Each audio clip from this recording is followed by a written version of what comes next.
My hands were shaking before the shuttle. Doors even opened. I gripped my rifle, harder, hoping nobody would notice. Across from me, 5 other human guards sat in silence. None of us spoke, none of us wanted to be the first to break.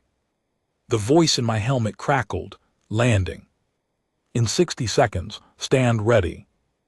I closed my eyes. My name is Eli Carter. I am 24 years old. I joined the Terran Diplomatic Corps because I wanted a quiet desk job on a quiet outpost. Instead, my name was pulled from a lottery I did not even know I had entered, and now I was about to step out onto the home world of the most feared woman in 3 sectors. The Vorthek Empire had asked for 6 human guards, a symbol of peace, they said. After 12 years of war that nearly ended my entire species, the Empress wanted humans standing in her chamber. Some kind of message to the galaxy. Most thought it was a trap. Most thought we would not come home.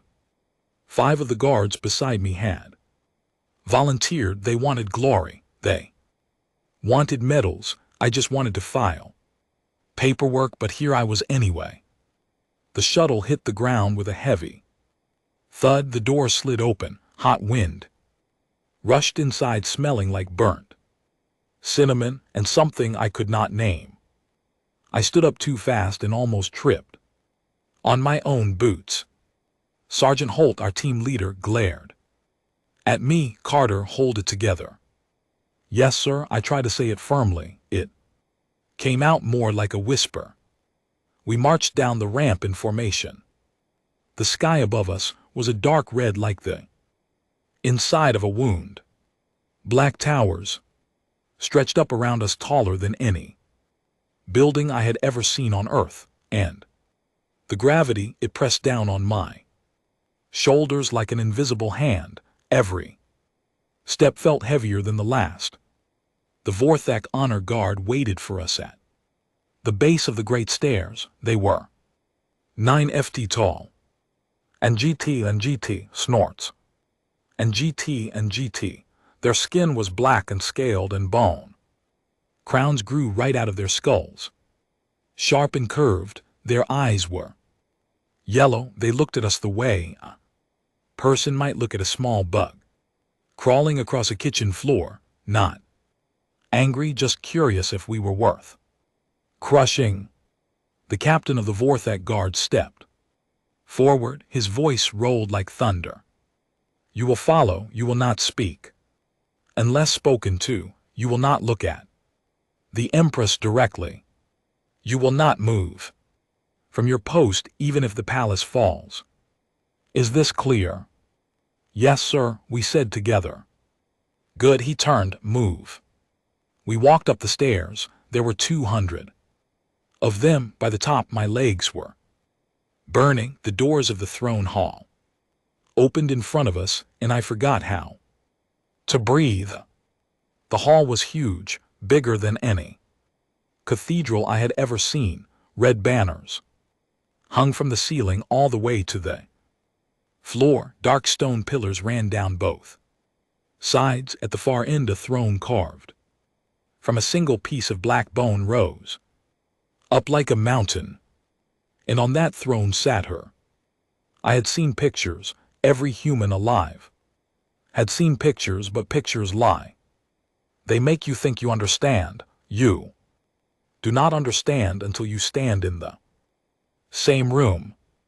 Empress Xerxes V. Horncall, the Widowmaker, the Empress of Ash, she had personally ended the lives of her own war council when they suggested making peace too early. She had broken 3 rebellions before her 20th birthday.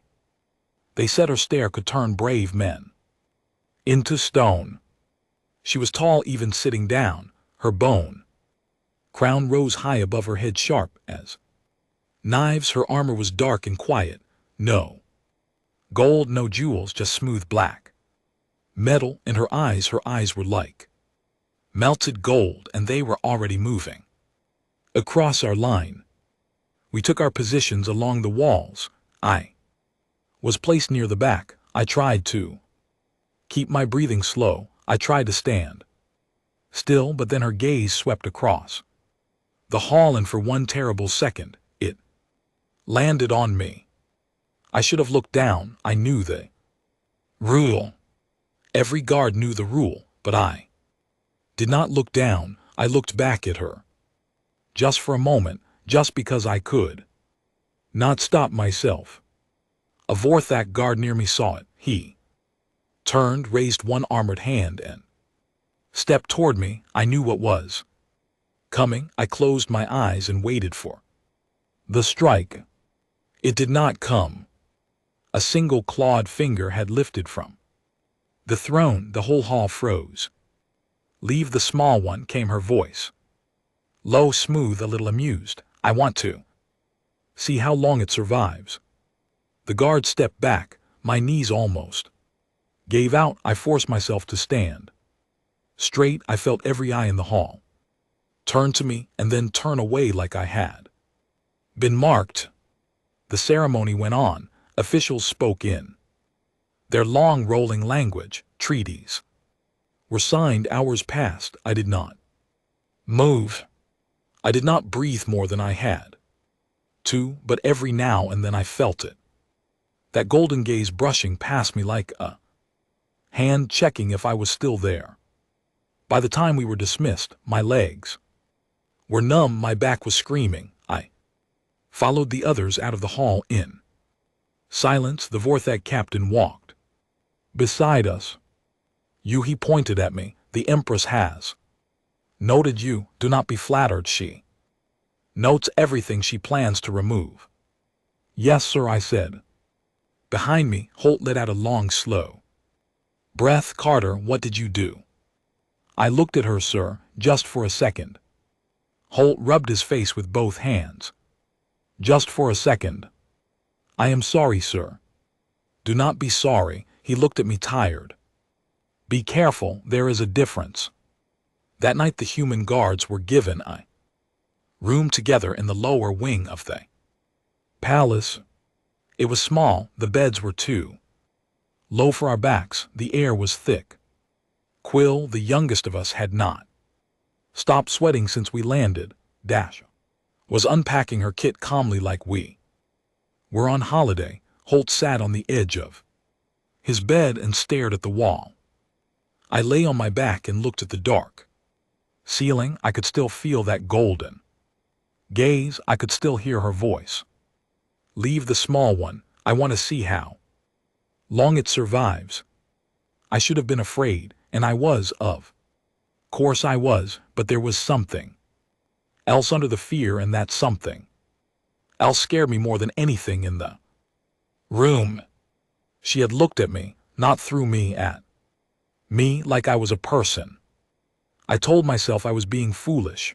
I told myself it was the gravity, the long flight, the strange air. I told myself to sleep. I did not sleep. Around 4:00 in the morning by my watch, I heard the door open. A Vorthak servant stood there, tall and silent. He pointed at me. "You come."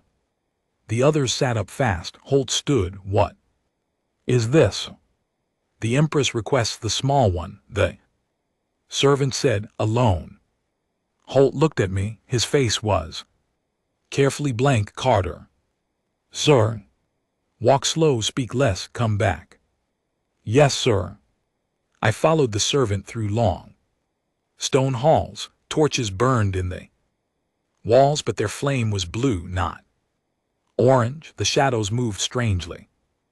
Every corner felt like it was watching me. By the time we reached a tall black door, my heart was beating so hard I could hear it in my ears. The servant pushed the door open and stepped aside. Inside, I walked in. The door closed behind me with a soft click that sounded like a lock. The room was a study. Books in some places, scrolls in others, star charts covered every wall, glowing softly. Black desk carved from one piece of bone stood in the center, and by the window, looking out at the red sky, stood the Empress. She was not in her armor, she was wearing a simple dark robe, long and flowing. Her bone crown was gone. Without it she looked younger, tired, almost ordinary, if anyone 9 ft tall could ever look ordinary. She did not turn around.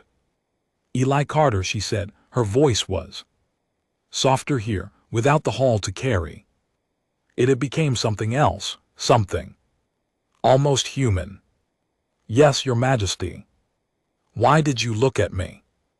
I opened my mouth, closed it, opened it again. "I do not know." "Try again." I swallowed. I think I forgot the rule for 1 second. "I am sorry, Your Majesty, I will not." "You are not sorry." She turned then, slowly, and her gold eyes found me. "You are afraid. Those are different things." I could not answer. My tongue would not work. She walked toward me. Each step was slow, measured. She stopped about 3 ft away. Even at 3 ft, I had to tilt my head back to look up at her. She was studying my face the way a scientist studies a strange new creature. "Tell me, small one, in your world, do you stare at things that frighten you?" "Sometimes," I said. My voice was barely a whisper. "When we cannot help it." She tilted her head. "And do you find me frightening?" "Yes, Your Majesty, very." A small sound came out of her, not quite a laugh, almost. It was the strangest sound I had ever heard from a Vorthak. "Good," she said. "That is correct. Day you stop being afraid of me is the day I stop trusting you." She turned away again, walked to her desk and sat down. A scroll lay open in front of her. She picked up a thin black pen and began to write. For a moment I thought I had been forgotten. Then she said, without looking up, "You may go, Eli Carter. We will speak again." "Yes, Your Majesty." "Eli." I stopped at the door. "Yes. In this room, when we are alone, you may stand straight. You do not have to make yourself small. I have enough small things in my court already." I did not know what to say, so I said nothing. I bowed and I left, and I walked back through the long blue halls, with my heart pounding in a way that had nothing to do with fear. When I got back to our room, Holt was awake, waiting. He looked at me for a long time, then he just said, "Sleep, Carter. Whatever happens tomorrow, happens tomorrow." I lay down. I closed my eyes, and in the dark, clear throat I could still see those gold eyes looking at me like I was a person and not just a small thing in a corner. I should have been afraid. I was afraid. But I was something else too, and I did not yet have a word for what that was. The days passed, then weeks. I kept waiting for the moment when she would grow bored of me, when the order would come to send me home, or worse, it did not come. Instead, I learned the rhythms of the palace, the morning council, where lords argued and the Empress watched them like a hawk watching mice. The afternoon training of young Vorthak soldiers in the great yard, where she sometimes stood at the high window and corrected their forms with a single sharp word. The evening receptions, where ambassadors from many worlds came to bow and beg favors, and every few nights a Vorthak servant would come for me. "You come." I stopped jumping when it happened. My team noticed. Dasha laughed about it. Once gently, "Carter, our little secret weapon." Quill stopped meeting my eyes. Holt watched me carefully but said nothing yet. I told myself it was just a curiosity. The Empress liked to study me, like a Strange pet, nothing more. I told myself a lot of things in those first weeks. I would learn soon that almost none of them were true. The thing I noticed first was that she did not sleep. I do not mean she slept badly, I mean she did not sleep, at least not the way humans do. I would be on the night rotation, standing in the corner of her great chamber, and at 4:00 in the morning, when even the moons of Caltarn were dim, she would still be at her window, just standing there, her shoulders down, her crown set aside, on a low table, her gold eyes far away, looking at something I could not see. The first time I saw it, I thought she was waiting for someone. The second time, I thought she was thinking. The third time, I understood she was alone. Truly, completely alone in a way I did not know a person could be. A queen with 12,000 servants, a ruler with 300 warships and 200 million subjects, and nobody in any of those numbers that she could just sit beside in silence. That was when something inside me changed, and when she turned that night slowly and saw me watching her from the corner, she did not look angry. She looked for one brief second as if she had been seen, and she did not know what to do about it. I lowered my eyes. I went back to my post. My heart was hammering. The next night, the servant came for me. As always, you come. But this time, when I walked into her study, she was not at her desk. She was sitting on a low couch by the window, and a second cup had been placed on the small table beside her. "Sit, Eli," she said. "We are going to talk." And so we did. That was the night everything began to change. That was the night I stopped being just a small guard in a corner. That was the night I learned that the most feared woman in 3 sectors had a voice she only used when there was nobody listening, and that voice was not cruel and not cold and not anything I had been told it would be. It was, of all things, lonely. And I, foolish small thing that I was, sat down on that couch and listened. The first thing she asked me, after I had sat down, was a question I did not expect. "Eli Carter," she said, "do you know what rain tastes like?" I blinked. "Yes, Your Majesty, I do." "Tell me." I tried. I told her about summer storms in the small town where I grew up, about cold spring rain and warm autumn rain, and the way the air smelled afterward. She listened. She did not interrupt. She did not laugh. She just listened, with her gold eyes on the floor and her hands wrapped around a cup of something dark and steaming. When I was finished, she was quiet for a long time. Then she said, "On Caltarn, it has not rained for 100 years." I did not know what to say to that, so I said, "I am sorry." "Why are you sorry?" She looked up. "You did not take the rain." "No," I said, "I am sorry that you have not felt it." Her gold eyes held mine. She did not speak for a long moment. Then she set her cup down very gently and said, "You should go, Eli. It is late." I stood, I bowed, I left. But as I walked back through the blue halls, I knew something had shifted. Something small, something dangerous. She had thanked me in a way, and she had sent me away to think about it.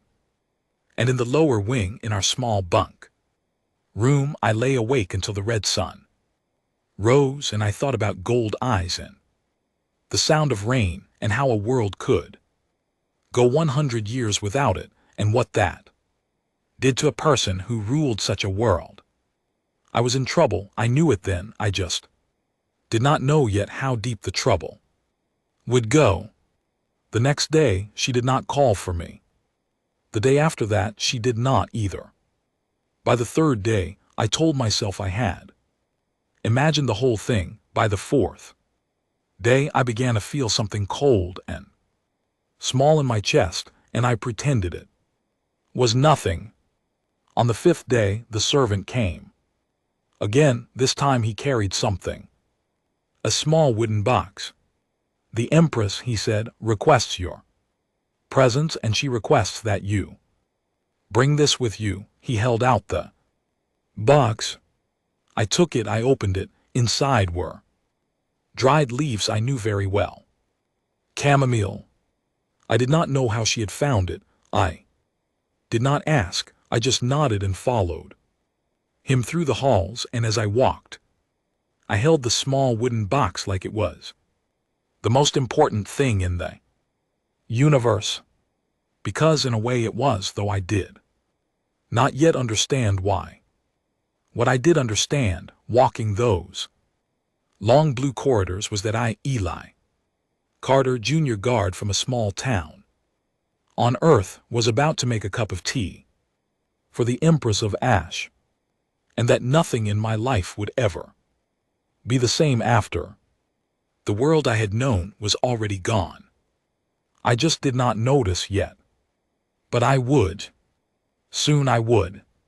Her study was warm that night.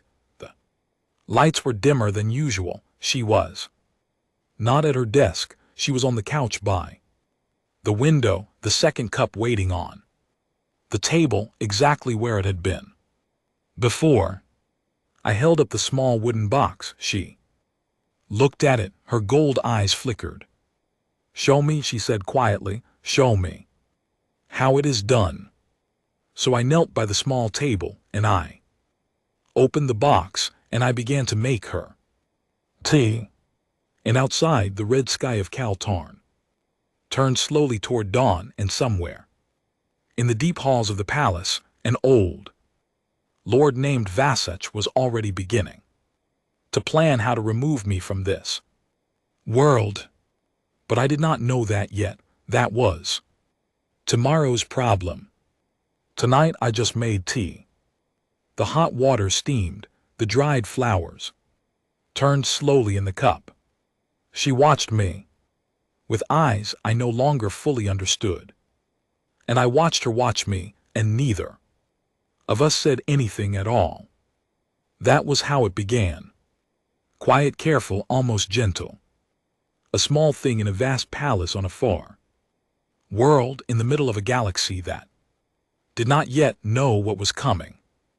3 weeks after the first cup of chamomile tea, I began to understand that I had become someone the palace was watching, not the way they had watched me at first, like a strange small creature, but the way courtiers watch a piece on a board, carefully, quietly, already calculating. I noticed it in small ways. A young serving girl who would not pass through the same hallway as me, a captain who used to nod when we crossed paths and now looked at the ceiling instead. The way Lord Vasech, the eldest of the War Council, would smile when I entered the throne hall, and how that smile never reached his eyes. I told myself I was imagining it. I was, after all, just a junior guard. I had no power, I had no rank. The Empress called me to her study some evenings to talk. And that was all. There was no plotting tea. But Sergeant Holt knew better.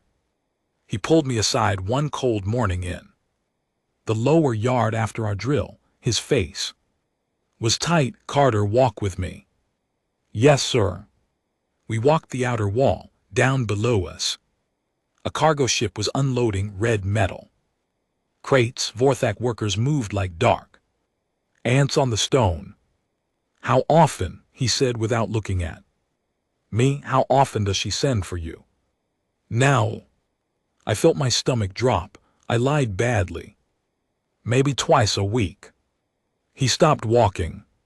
He turned to face me. "Carter, I've been a guard for 19 years. I know when one of my people is being pulled into something. Do not lie to me. How often?" I looked at the stone under my boots. 3 or 4 times a week, sir. Sometimes more. Holt let out a long breath. He rubbed his jaw with one hand. He looked older than I had ever seen him. Carter, listen carefully. You are a kind young man. You are decent, that is. Exactly the kind of person courts like.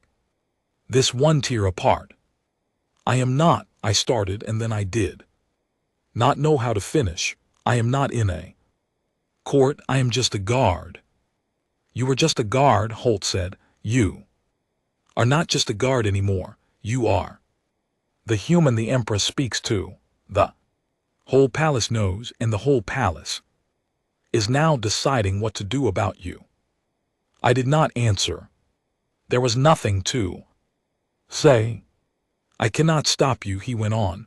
I will not stop you. You are doing your duty as far as I can see, and the Empress is the Empress, but I am asking you to be careful. Watch the doors, watch the food. Do not go anywhere alone if you can help it. Do you understand? Yes, sir. He patted my shoulder hard. Good lad. Keep your head.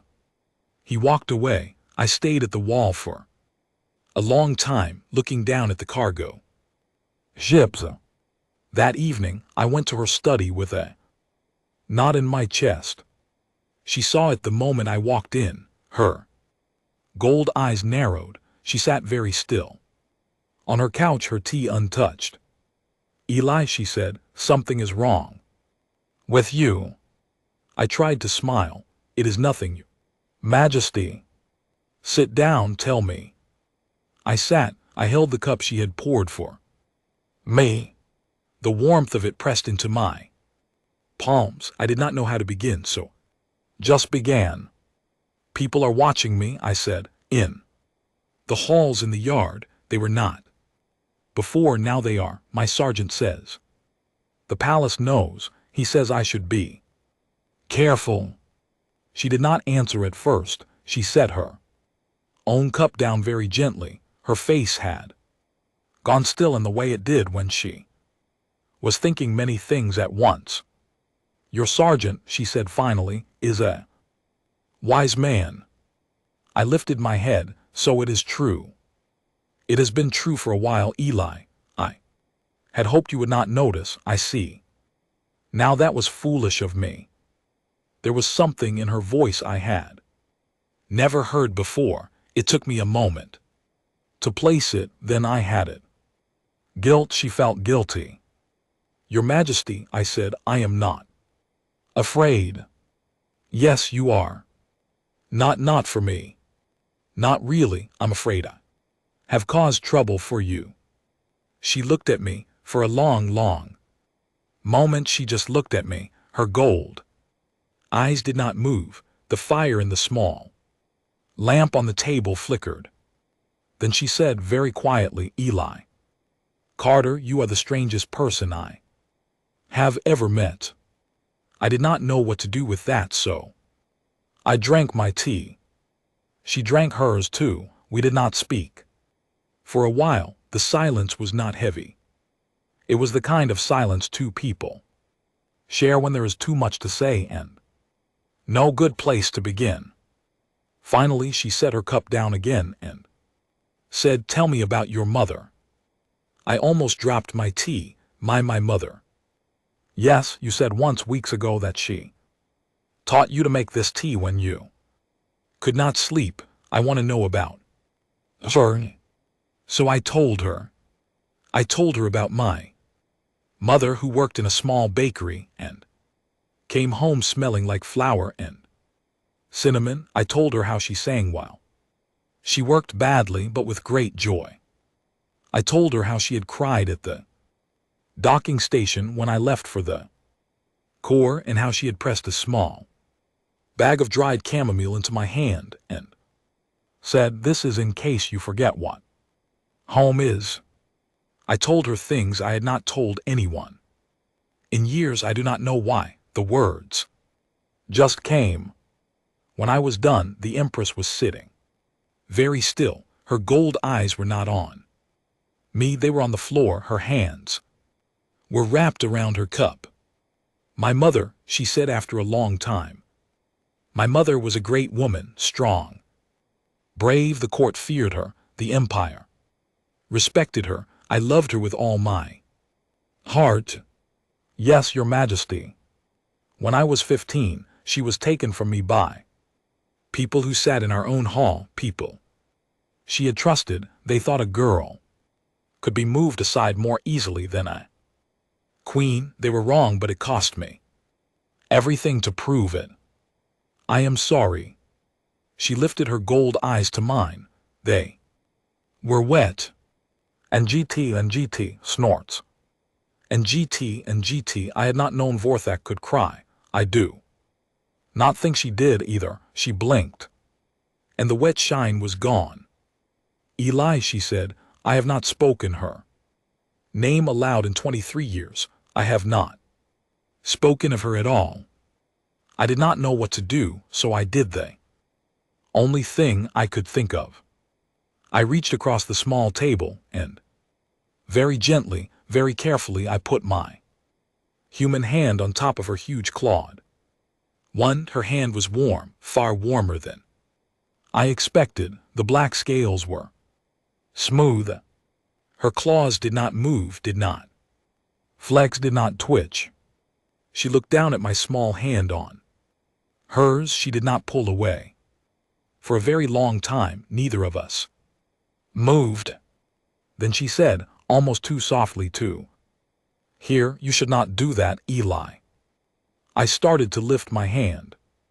No, she said quickly, do not just understand, you should not do that. I am sorry. Do not be sorry, just be careful what you offer, small one. I am not used to it, and the things I am not used to are dangerous.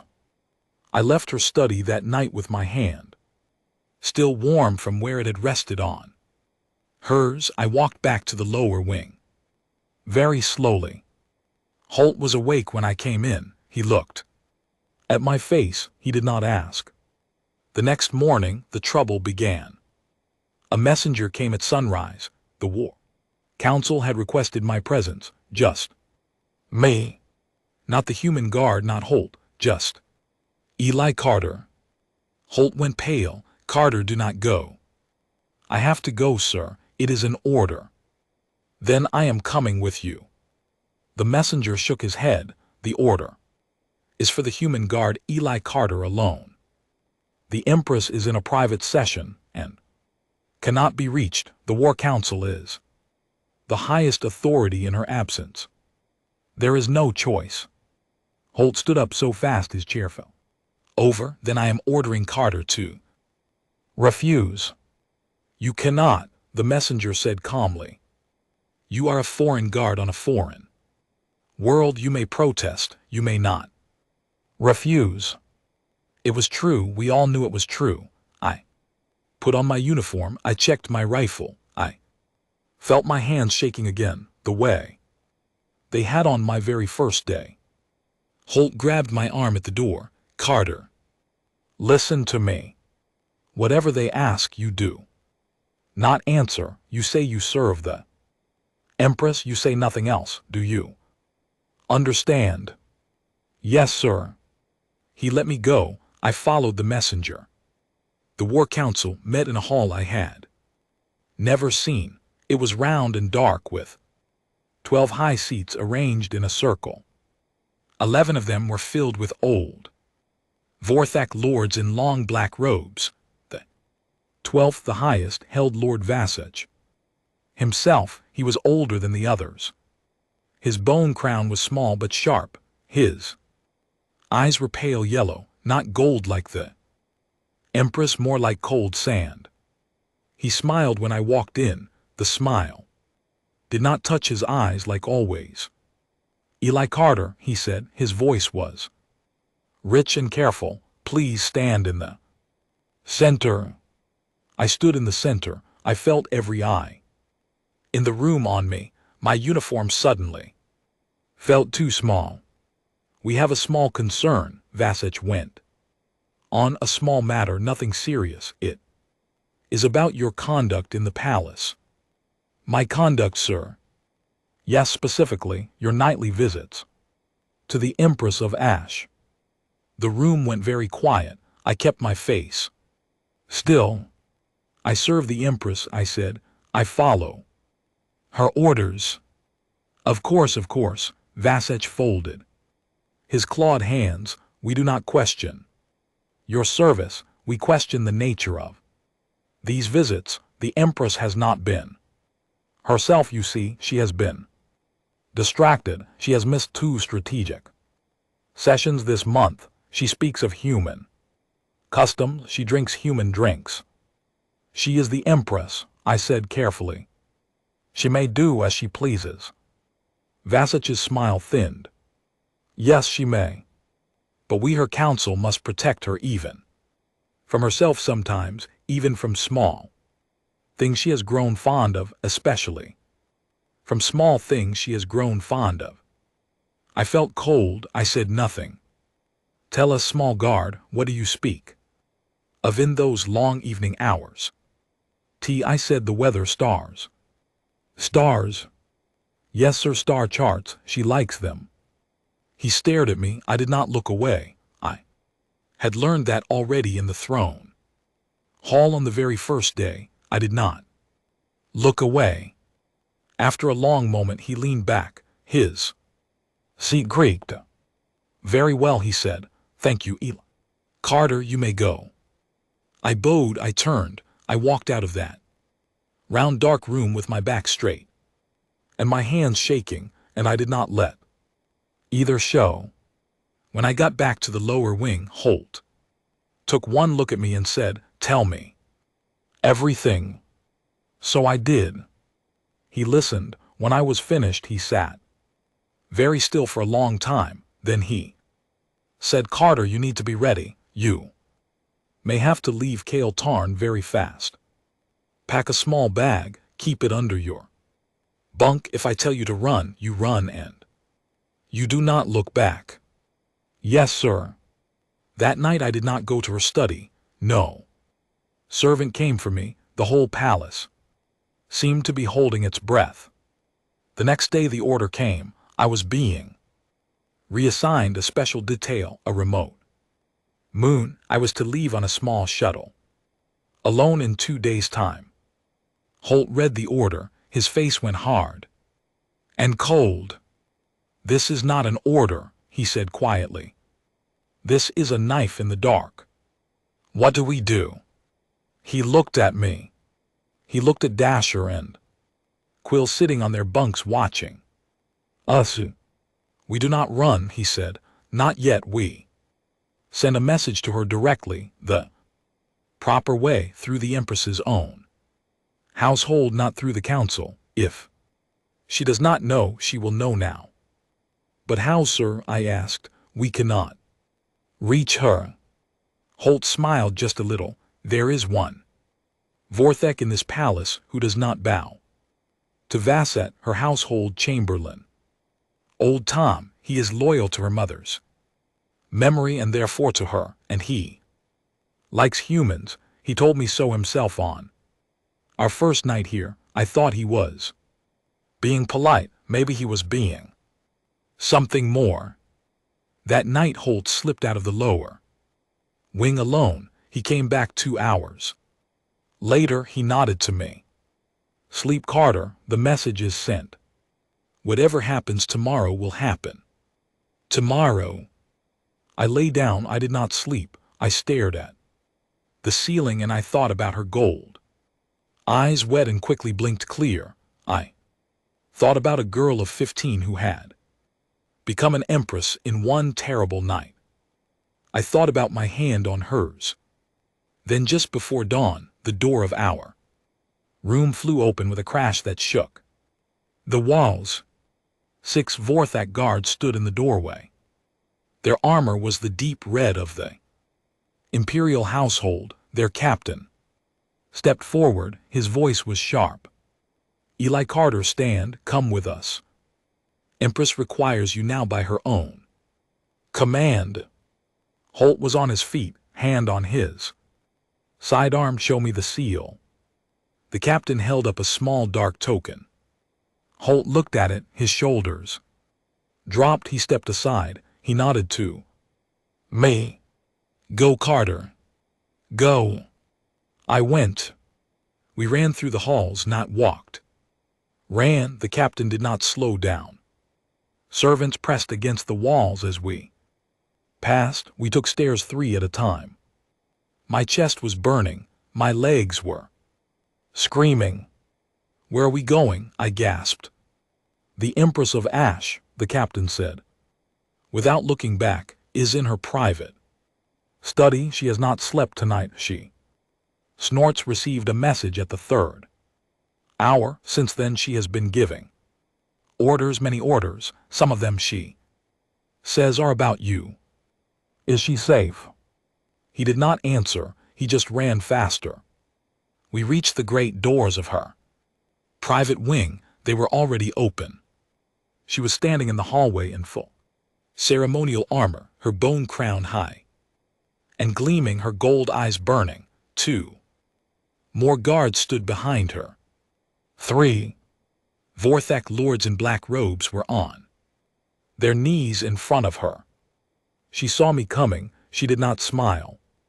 Her face was a mask of cold light. Eli, she said, you are unharmed. Yes, your majesty. Good, then come. We have work to do tonight, and by the time the red sun rises, certain old men will learn what it costs to put a hand on what is mine. She turned. Her cape swept behind her. Like a dark wing, the kneeling lords did not lift their heads. I followed her down the long hall, my heart pounding, my hands shaking, my whole life turned upside down. And somewhere far above us, the first pale edge of red dawn was beginning to crawl across the sky of Kale Tarn. The hall outside the throne room was crowded. By the time we arrived, lords had been pulled from their beds. Generals had been summoned without warning. Servants stood pressed against the walls, eyes wide, afraid to look at anyone. The Empress walked through them. All without slowing, the crowd parted for her as if cut by a blade.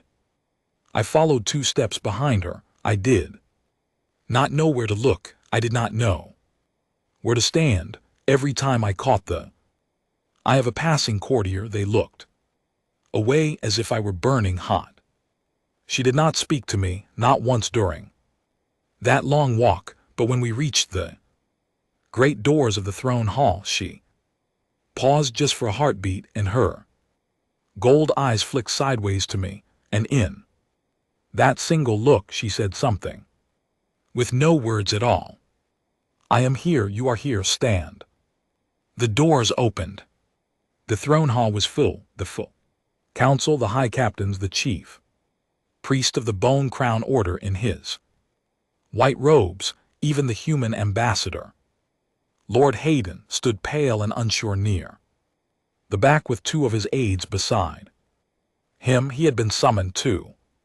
Sergeant Holt stood with the human guard near the side wall. He saw me come in behind the Empress. His face did not move, but his eyes followed me carefully. Lord Vassett stood in the center of the hall in front of the throne. He had been waiting. He did not bow when she entered. He smiled instead, that same thin smile that did not reach his eyes. Your Majesty, he said, his voice was smooth, we are surprised by this early gathering. May we know the cause? The Empress walked past him without stopping. She climbed the steps of her throne. She sat, her bone crown caught the rising red light through the high windows. Her cape fell around her like dark sea. Then she looked down at Vassett.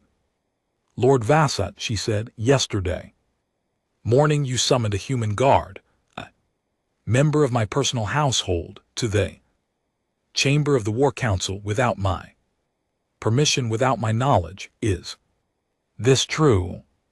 Vassett did not move. We acted in your interest, Your Majesty. Is it true? It is true. Yesterday afternoon you ordered that same guard to remote moon on a shuttle, whose life support had been quietly damaged by your own engineers so that he would not return. Is this also true? The hall held its breath. Vasset's smile finally fell. He stood very still. Your Majesty, he began, there is no proof. There is proof, she said. I have your engineer. He spoke for an hour before sunrise. He named names. He named yours. A whisper went through the hall. Two of the lords near Vasset took a small step away from him, just a small step, but it was enough.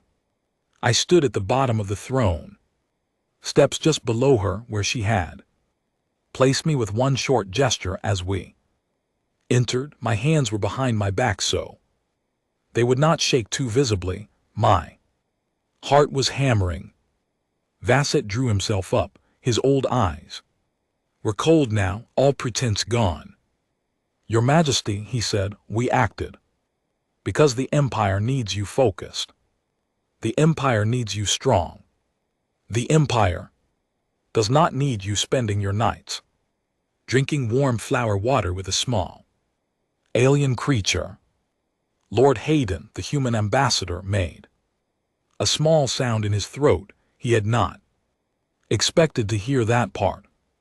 The Empress did not move. She did not raise her voice. When she spoke, it was quieter than before. Lord Vasset, she said, you have served 3 rulers of my house. You served my grandfather when he united the great houses. You served my mother her last years. You have served me since I was 15 years old. I have always considered you a wise advisor. Vasset lifted his chin. Then hear me. Now, Your Majesty, the court murmurs. The houses whisper. They say the Empress of Ash has grown soft. They say she favors a small foreigner over her own blood. The Empire will not stand for it. There will be a civil war if you do not put this small thing aside. The Empress looked at him for a long moment. Her gold eyes were unreadable. Then she stood up. It was a small movement. She just stood. But the entire hall seemed to grow smaller around her. The light through the windows seemed to gather behind her. I have never before or since seen a person fill a room more completely than she did in that single moment. Lord Vasset, she said, you speak of civil war as if it were a threat against me. It is not. Civil war is a threat I deliver. Do you understand the difference? Vasset's mouth opened, closed. You have decided, she went on, her voice rising slowly like a tide, that I am soft because I learned the customs of an ally. You have decided that I am weak because I share a cup with a guest. You have decided that the rules of my mother apply to me and that my mother's age has not passed. She stepped down one step of the throne, then another. Lord Vasset, she said, my mother is gone. I am here. I am the Empress of Ash. I decide who stands in my study. I decide who shares my evenings. I decide who lives. I decide who is removed from court. Not you, never you. She reached the bottom of the steps. She walked past me. Her cape brushed my shoulder once, just once, and then she stopped a pace from Vasset. You ordered the harm of a member of my household, she said, a human guest. Under the protection of this throne, under my personal protection. This is not politics. This is not advice. This is treason. Vasset went pale. The 2 lords near him took another step away. Your Majesty, he said quickly, mercy. I have served 3 rulers. Yes, she said, you have, so I will give you the mercy you would not give him. She lifted her hand. The captain of her personal guard stepped forward. 3 more guards moved with him. They surrounded Vassage in a clean, quiet ring. Lord Vassage, the Empress said, you are removed from the council. You are stripped of your householdings. You are exiled to the cold moon of Drelth, where you will live out your days in a small house with 2 servants and no visitors. You will write your memoirs if you wish. They will not be read by anyone who matters. Your name will not be spoken in this court for 100 years. He stared at her, unbelieving. You are not you. You are not going to end me. No, she said, the empire was built by your hand among others. I will not erase that, but you will be smaller now. Vassage much smaller, smaller than the small thing you tried to remove, live. With it, that is your true punishment. The guards led him away. He did not resist. He looked for the first time in my memory like a very old man. The Empress turned. Her gold eyes swept the hall. There were 11 other names on the list. She said, 6 of you in this hall conspired with Vassage. I will not say which 6. You know who you are. By tonight you will resign your offices and return to your country estates, never again to enter this court. If you do this, you will keep your lives and your families. If you do not do this by sunrise tomorrow, my guards will come for you. Choose.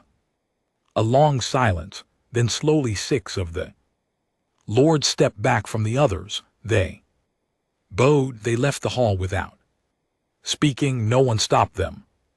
The Empress watched them go. Her face was still.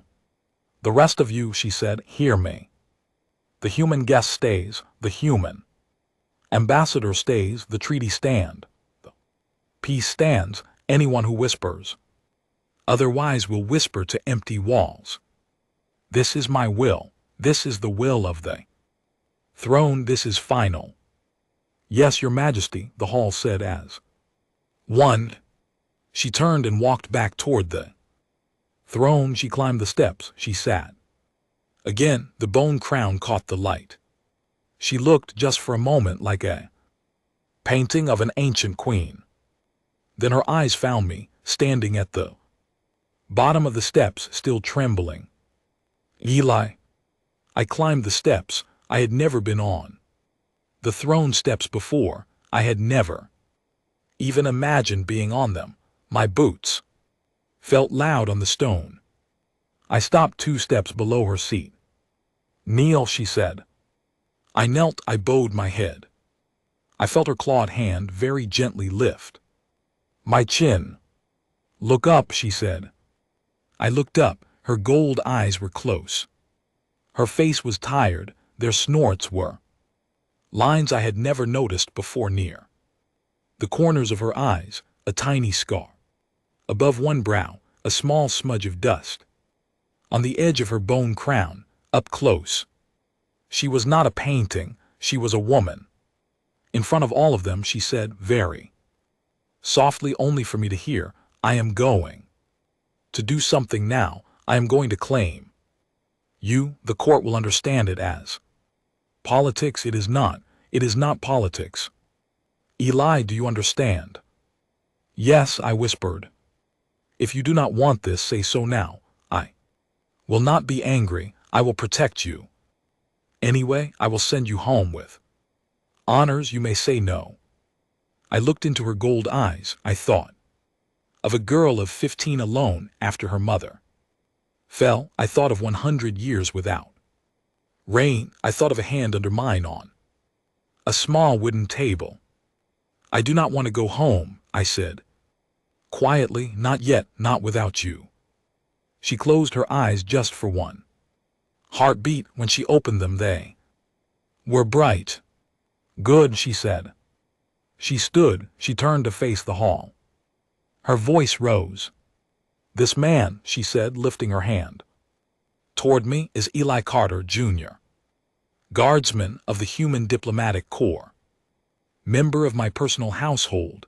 As of this moment, he is also under the personal banner of the Vhorn Call House. He stands in the inner court. He speaks with my voice when I am not present. To harm him is to harm the throne. To insult him is to insult the throne. He is mine, so it is said, so it is done." The hall was silent. Then slowly the chief priest of the Bone Crown Order stepped forward. He bowed deeply. "So it is said," he intoned, "so it is done."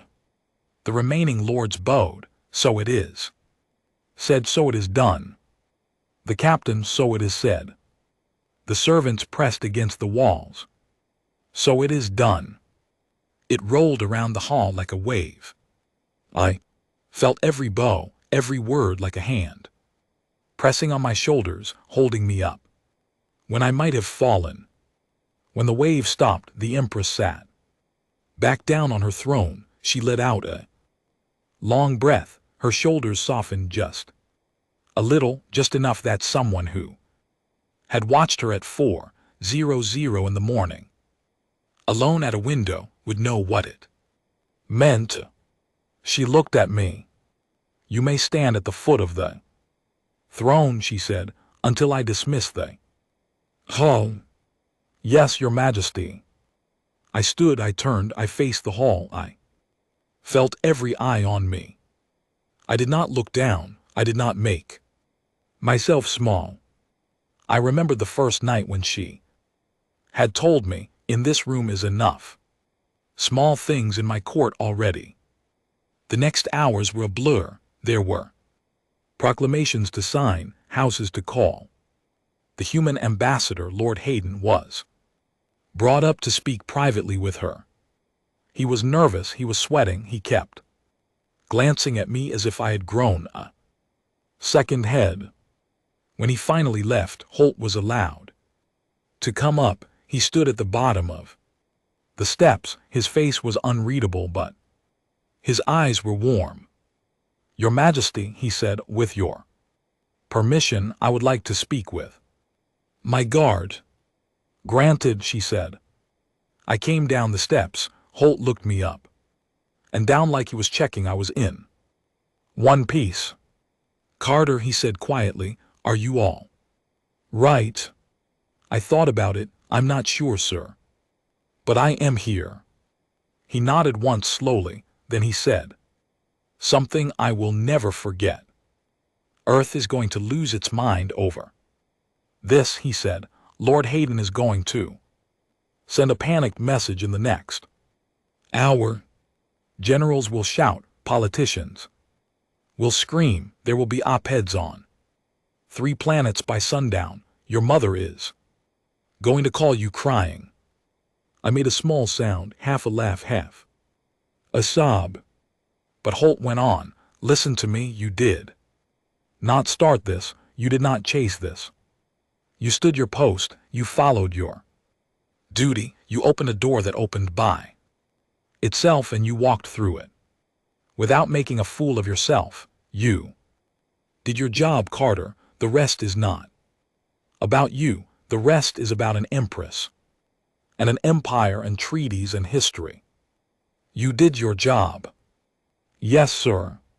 He pulled me into a quick hard hug, his armor pressed against my chest. Then he stepped back, saluted me, and walked away.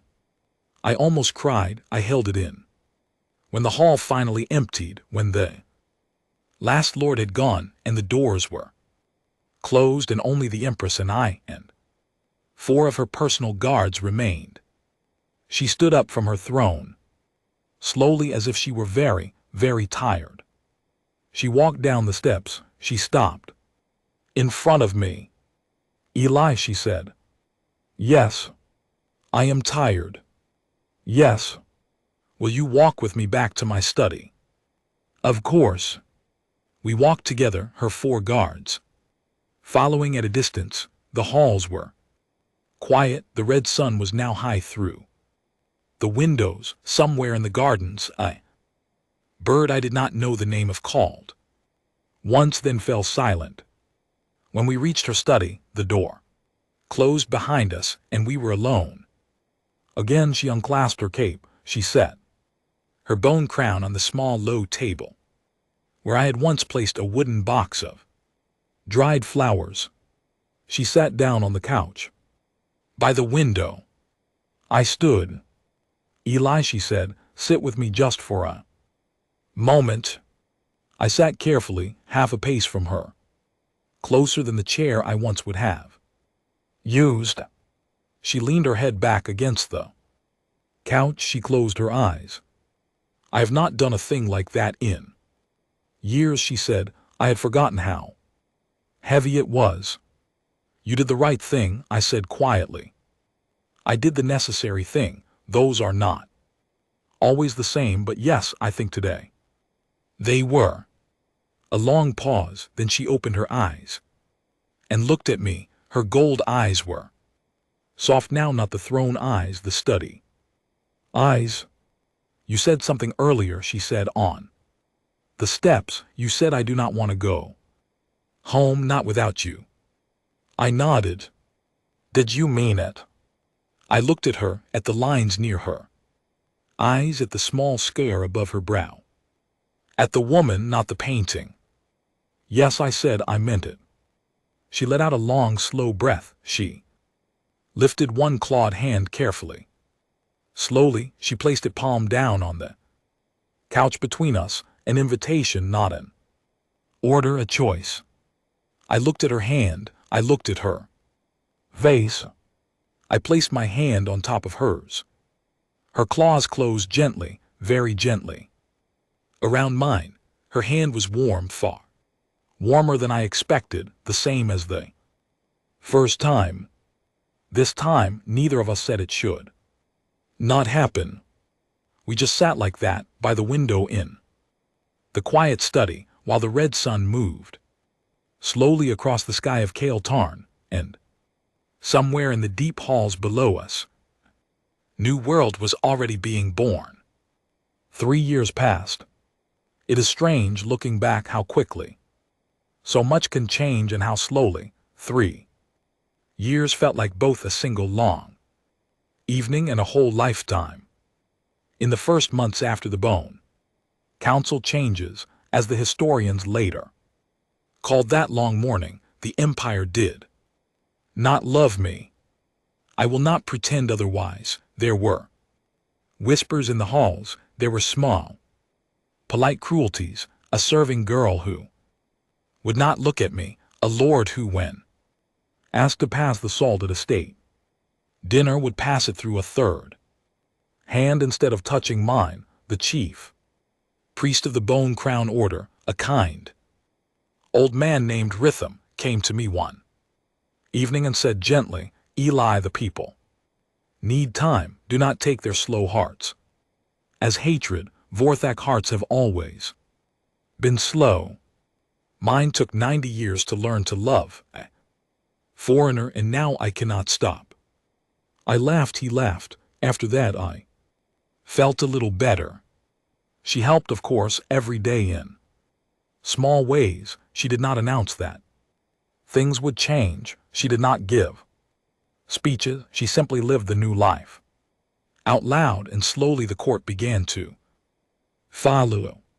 She invited the human ambassador, Lord Hayden, to weekly tea, the same tea I had once made her in secret. He came nervously the first time. He came eagerly the second. By the third month, he was bringing a friend, then 2, then a small delegation. Vorthak lords, watching, began to understand that this was not weakness. This was diplomacy.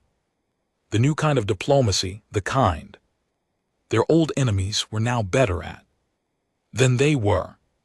She rebuilt the war council.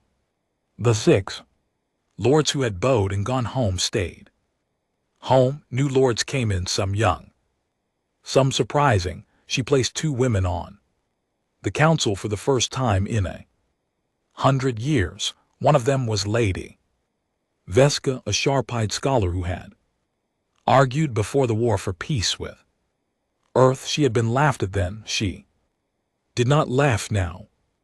I did not sit on the council. I would not have known what to do there, but I sat in many small rooms with many small teacups, and I listened, and sometimes, when the Empress asked, I spoke. I spoke about my home world. I spoke about how humans thought. I spoke once about why my grandfather had refused to hate any people he had not personally met, and why he had said that to me when I was 8 years old. The Empress was very quiet that night. She said, after a long time, your grandfather was a wiser man than my entire war council. I learned the language properly this time, not the polite phrases the diplomatic corps had taught us, the real language with its long rolling sounds, and its sharp short words, and its little quiet markers that meant kindness or honor or please be careful, friend. She taught me herself in the early evenings. She corrected my pronunciation gently. She laughed when I said the word for joy as the word for fish, which apparently differed by a single sound. She tried in turn to learn mine. She struggled with the soft consonant. She said my name perfectly from the very first day, and she said the word chamomile beautifully, but other words gave her trouble. The word friend in human English was hard for her. She would say it carefully, slowly, freen, and she would frown as if the word were too small to mean what she felt. I stopped trying to correct her. I told her, you say it perfectly, even when she did not, especially when she did not. The hardest part in the early days was Earth. The news of what had happened reached my home world within hours. Lord Hayden had sent his message, and someone in his office had leaked it to a reporter, and by the time the red sun set on Kale Tarn, the first evening, 3 planets were arguing about me. Some called me a hero, the man who tamed the Empress of Ash, they said. Some called me a fool. Some called me a traitor. The Daily Horizon ran a piece called The Boy Who Should Have Run. The Sunrise Times ran one called The Quiet Triumph of Decency. Both of them were wrong in their own ways. Both of them were also right. My mother sent me a video message 3 days later. She had been crying. Her face was puffy and her hair was tied back the way she only wore it when she was upset. Eli, she said, I have seen the news. I do not understand half of it. I just want to know, are you safe? Are you eating? Is she nice to you? I sat on the couch in the Empress's study with the small device on the table between us, and we watched the message together. The Empress did not speak the whole time. She just watched. When my mother said the word nice, the Empress made a small sound that might have been a laugh and might have been something else. I sent a message back. I was careful with my words. I told my mother I was safe. I told her I was eating. I told her the Empress was kind, very kind in a quiet way. Then I did something I had not planned. I turned the camera. I showed her the study. I showed her the small low table, the window with the red sky, the Empress watching from the couch. The Empress did not pose. She did not smile a court smile. She simply lifted her clawed hand in a small wave and said in slow, careful English, hello. Mother of Eli, your son is well, thank you for the chamomile. My mother, when the reply video came back 2 days later, was crying again, but It was a different kind of crying. After that it got easier with my family, at least, with the rest of Earth. It took longer, it always does. The treaty came in the second year. The historians call it the Quiet Treaty, because it was signed in a small room, with only 12 people present and no cameras. Earth and the Vorthak Empire agreed to full diplomatic relations, joint trade routes, a shared scientific station near a beautiful blue gas giant called Alaris, cultural exchanges, student programs, a whole long list of dull, boring, sensible paragraphs that, taken together, ended a century of suspicion. Lord Hayden cried when he signed it. The Empress did not. She only looked at me, where I stood beside her chair, and gave me the smallest smile, the same smile she had given me in the throne hall, the one that nobody else in the room could read. She and I in those 3 years built something nobody had a name for. It was not a marriage. The Vorthak do not marry. They have other words, older words for the bonds between people.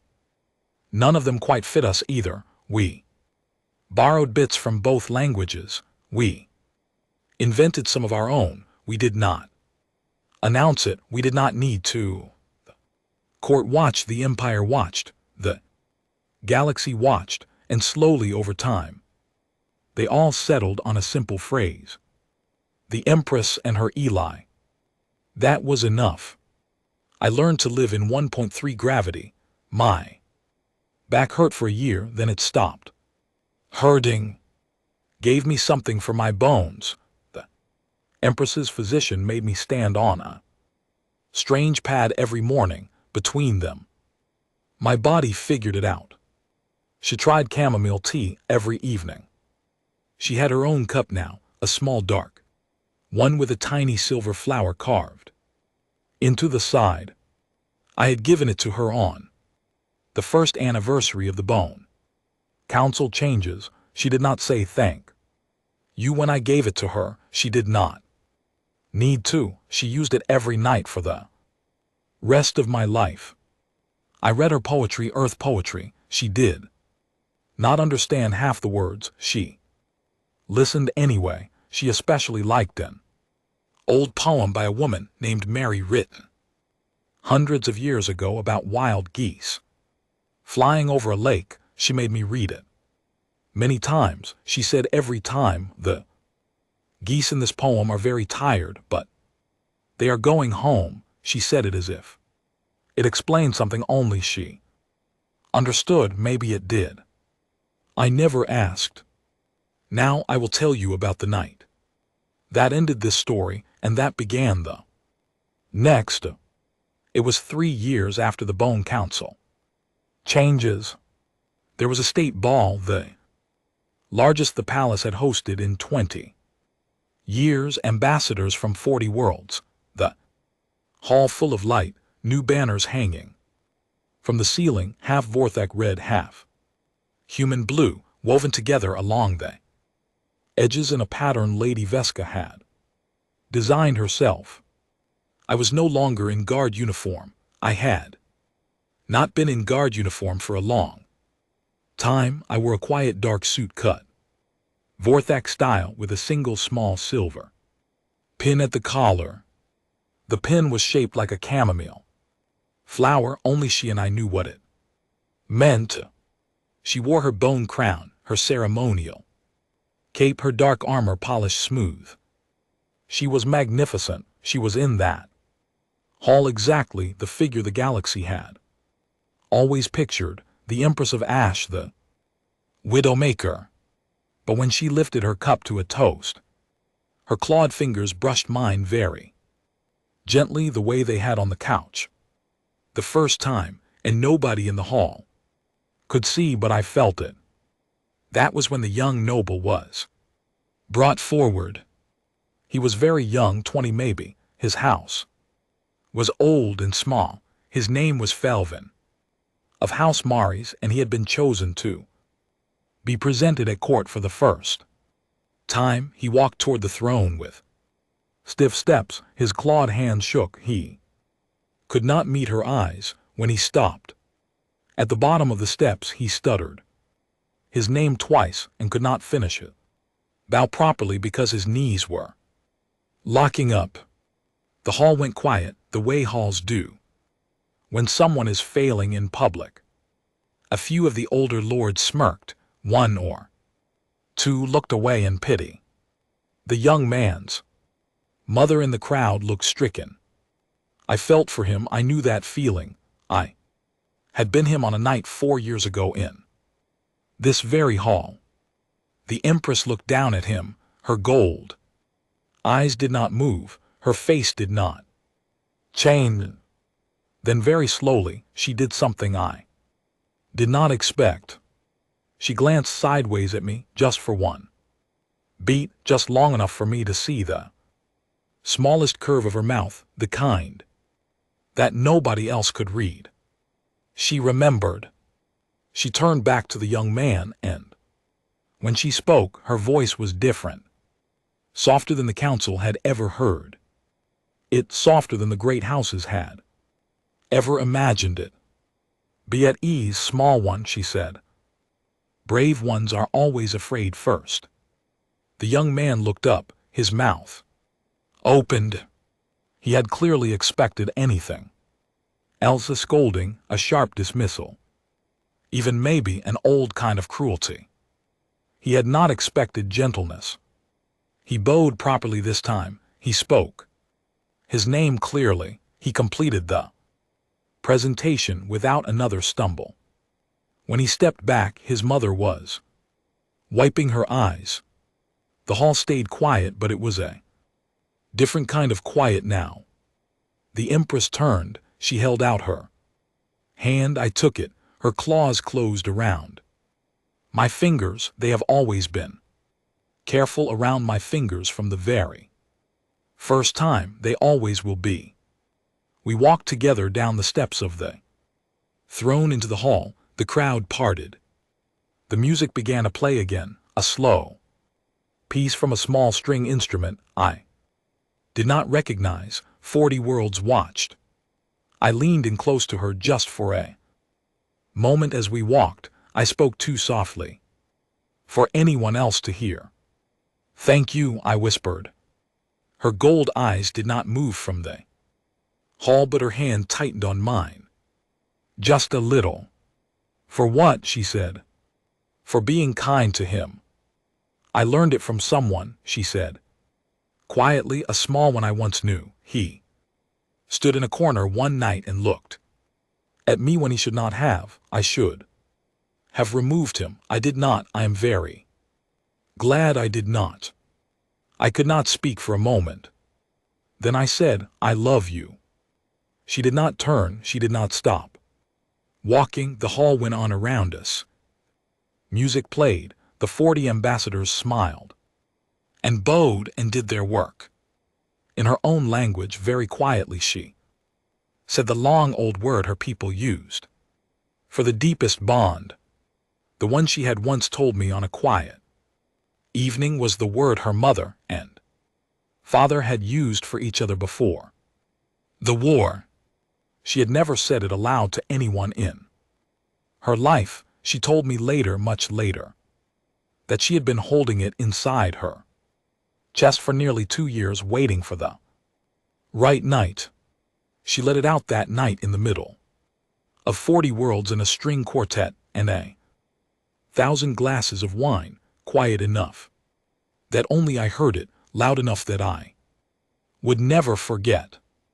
Later, when the ball ended and the lights dimmed, when the ambassadors had been seen off and the lords had drifted home, we sat together on the couch in her study where everything had begun.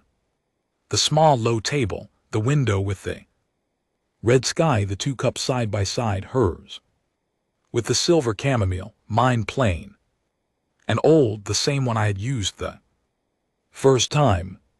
She set her bone crown on the table. She let out a long breath. Eli, she said. Yes. They called me the most feared Empress. In 3 sectors. I know. They were right. I know. She turned her gold eyes to me. They were tired and warm and happy and 100 other things I did not have words for even after 3 years. But they did not understand, she said. What they could not understand until you was that the most dangerous thing in the universe is not a woman who has never been afraid. Then what is it? I asked, though I already knew. I just wanted to hear her say it. It is a woman who has been afraid her whole life, she said, and finally found a small one she did not have to be afraid with. Outside, the red sun was beginning to set on Cal Tarn. The first stars were coming out, distant and quiet in a sky that had not seen rain in over 100 years. I lifted my cup, she lifted hers. They touched gently with a small clear sound, like a tiny bell. We did not say anything else. We did not need to. The galaxy outside our small study went on with its business. Treaties were signed, ships flew, worlds turned. Historians wrote long, long books about the Empress of Ash and her quiet human guard and the strange long evening that became a marriage of 2 peoples nobody had thought could ever sit at the same table. But that night in the small study by the window, there were only 2 cups, 2 hands, and 1 warm silence. And that, my friends, is the whole truth of how the most feared Empress in 3 sectors fell slowly and quietly in forever for a small frightened guard from a small green world. I still do not understand why it was me. I am still grateful every single day. I am grateful, and I always will be. The end. And GT.